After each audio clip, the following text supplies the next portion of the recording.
सुनो मेरी बात सब ध्यान से।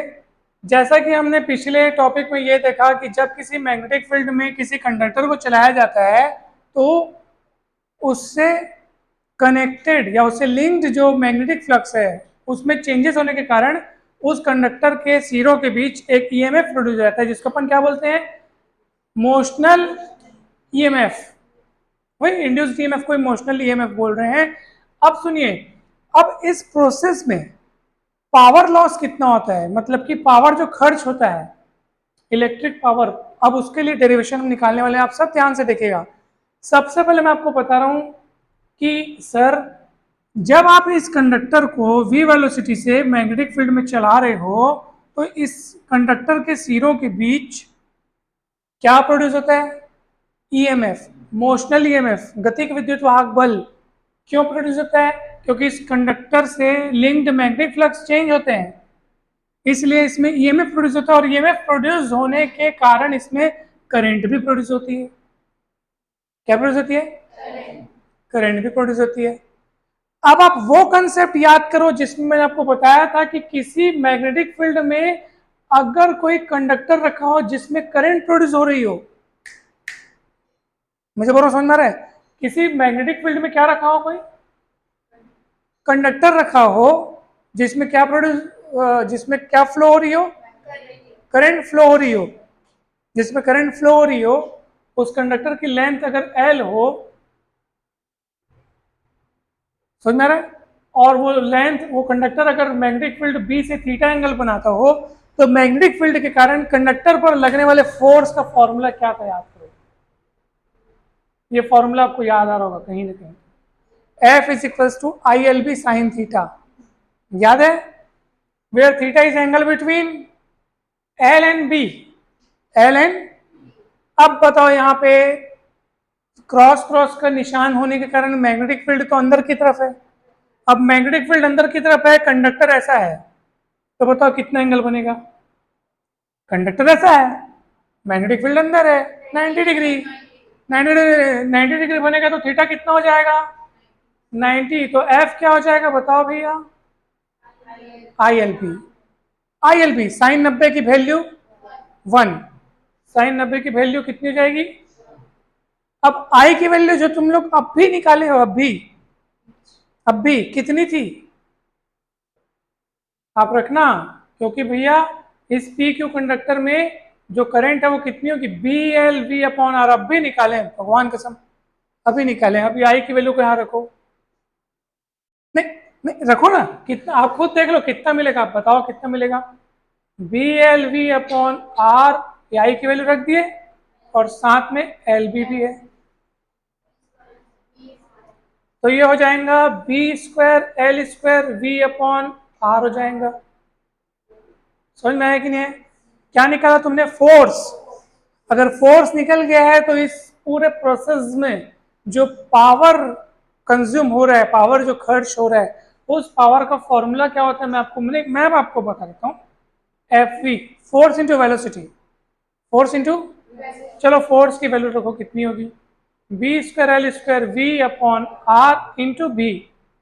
तो क्या हो जाएगा? B²L² V² अपॉन, ये P हुआ कि नहीं हुआ?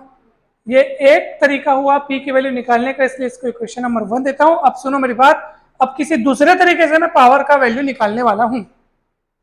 साफ बात बता देता हूं, कौन से तरीके से पावर का वैल्यू निकालने वाला हूं?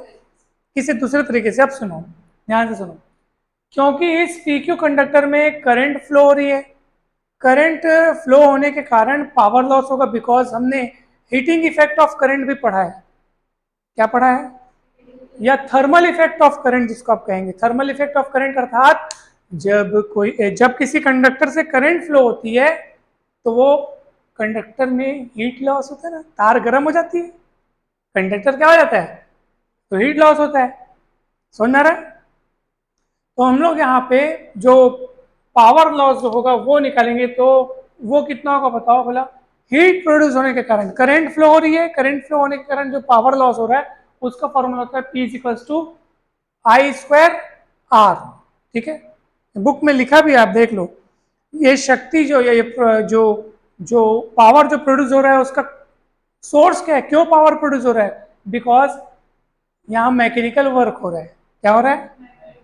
कंडक्टर चल रहा है, कंडक्टर चल रहा है तो मैकेनिकल वर्क हो रहा है, और यही mechanical energy is converted into electrical energy, and electrical energy is converted into electrical energy is converted into heat energy. कौन सी एनर्जी? चलो कितना होगा बताओ, आई की वैल्यू रखो, कितनी होगी? कहाँ है आई की वैल्यू? वही पे। कहाँ है? वही पे। तो B L V upon R, और स्क्वायर है, सबों में स्क्वायर हो जाएगा, तो B square L square V square upon R square into R. एक कार क्या हो जाएगा? और आप इक्वेशन 1 और 2 को देख लो, एक जैसे दिख रहे हैं, और दोनों इक्वेशन अलग अलग तरीके से डिराइव किए हुए हैं। मतलब मैंने पावर का वैल्यू निकाला लेकिन दो अलग अलग रास्तों से।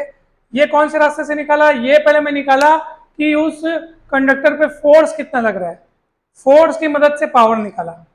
और ये डायरेक्ट मैंने निकाला कि उस कंडक्टर में करंट फ्लो हो रही है, करंट फ्लो हो रही है मतलब इलेक्ट्रिकल एनर्जी से पावर निकाला है। और ये मैकेनिकल फोर्स लग रहा है मतलब मैकेनिकल वर्क हो रहा है, मैकेनिकल वर्क से मैंने पावर निकाला। दोनों सेम है दोनों क्या है? इसका मतलब यहाँ पर कौन कौन सी एनर्जी के रूप में कन्वर्जन, और देखो मैकेनिकल एनर्जी यानी कंडक्टर को चला रहे हैं, कंडक्टर को चला रहे हैं मतलब मैकेनिकल एनर्जी खर्च हो रही है। कंडक्टर को चलाने से कौन से फ्लक्स में चेंजेस हो रही है? मैग्नेटिक फ्लक्स में चेंजेस हो रही है। मैग्नेटिक फ्लक्स में चेंजेस होने से करंट प्रोड्यूस हो रही है, जिसको अपन क्या बोलते हैं? Induced current. देखिए करंट कहाँ से पैदा हुई? वही जो मैकेनिकल एनर्जी का इस्तेमाल करके जो हम कंडक्टर को ऐसे चला रहे हैं ना, वही मैकेनिकल वर्क या मैकेनिकल एनर्जी कन्वर्ट होकर के करंट के रूप में यानी इलेक्ट्रिक एनर्जी के रूप में फ्लो हुई है, इलेक्ट्रिक एनर्जी के रूप में कन्वर्ट हुई है। और वही इलेक्ट्रिक एनर्जी कन्वर्ट हुई है फिर आपका थर्मल एनर्जी में, दैट इज हीट। उस कंडक्टर में हीट एनर्जी के रूप में प्रोड्यूस हुई है। इसका मतलब ये पूरा प्रोसेस जो है वो law of conservation of energy के फेवर में है। मतलब law of conservation of energy यहाँ पे भरपूर अच्छे से उसका पालन हो रहा है। मतलब समझ में आया कि नहीं आया? ठीक है, is it clear to all of you? कहीं पे भी डाउट हो तो बिंदास मेरे को आप बता दो, अब भी आपके पास समय है।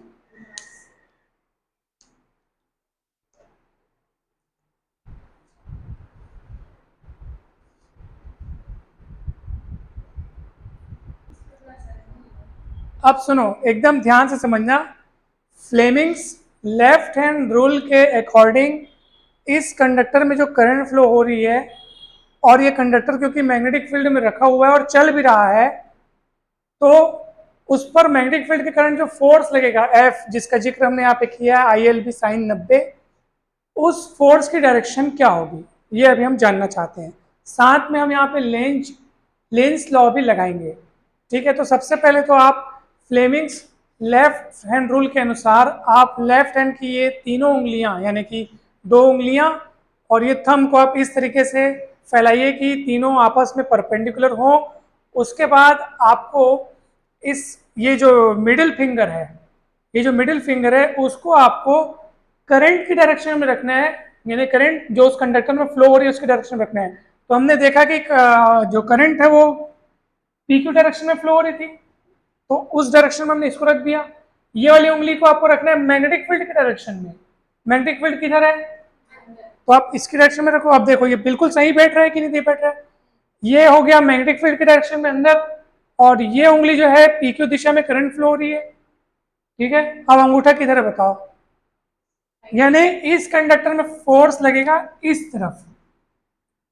अब आप लोग बोलोगे सर फोर्स उस तरफ लगेगा कंडक्टर, और ये कंडक्टर तो इधर जा रहा है, इसका मतलब ये लगने वाला फोर्स उस कंडक्टर की गति का विरोध कर रहा है, यानी कि उसके मोशन को अपोज कर रहा है। वो क्यों ऐसा हो रहा है? क्योंकि फोर्स उधर लग रहा है। अब प्रश्न ये उठता है कि ये जो फोर्स है वो उस कंडक्टर की गति का विरोध क्यों कर रहा है? अब इस पर थोड़ा प्रकाश डालते हैं, ध्यान से सुनना। पहली बात तो ये फोर्स लग क्यों रहा है? क्योंकि इसमें करंट प्रोड्यूस हुई है। अब याद करो लेंज का नियम क्या कहता है? लेंज का नियम ये कहता है कि उस कंडक्टर में अगर इंड्यूस्ड करंट प्रोड्यूस हुई है मैग्नेटिक फ्लक्स में चेंज होने के कारण, तो उसका व्यवहार कैसा रहता है उस करंट का? वो इंड्यूस्ड करंट का बिहेवियर कैसा रहता है, वो उसी करंट का विरोध करती है जिसके कारण वो खुद प्रोड्यूस हुई है। अब बताओ यहाँ पे इंड्यूस्ड करंट किस करंट प्रोड्यूस हुई है बताऊं? कंडक्टर के इस तरफ चलने के कारण, इस तरफ। इसलिए इंड्यूस्ड करंट का डायरेक्शन कुछ ऐसा रहेगा कि उस पर जो फोर्स लगेगा उस कंडक्टर पे, वो उसके चलने का विरोध करेगा। और चलने का विरोध कब कर पाएगा? जब वो फोर्स का डायरेक्शन वेलोसिटी के डायरेक्शन का अपोजिट रहेगा, ताकि वो कंडक्टर के चलने का विरोध कर सके। समझ में आ रहा है? ये मैंने आपको बताना चाहा था। इसमें लेंज का नियम यहाँ भी अप्लाई हो रहा है, ठीक है। अब वो चलने का विरोध कर रहा है लेकिन तुम उसको चला ही रहे हो, तो चलने का विरोध क्यों हो रहा है बताओ? क्योंकि फोर्स का डायरेक्शन इधर है, कंडक्टर को चला उधर रहे हैं, तो भैया हमको एक अपोज का सामना करते हुए कंडक्टर को चलाना पड़ेगा, और चलाने के लिए मैकेनिकल वर्क करना पड़ेगा।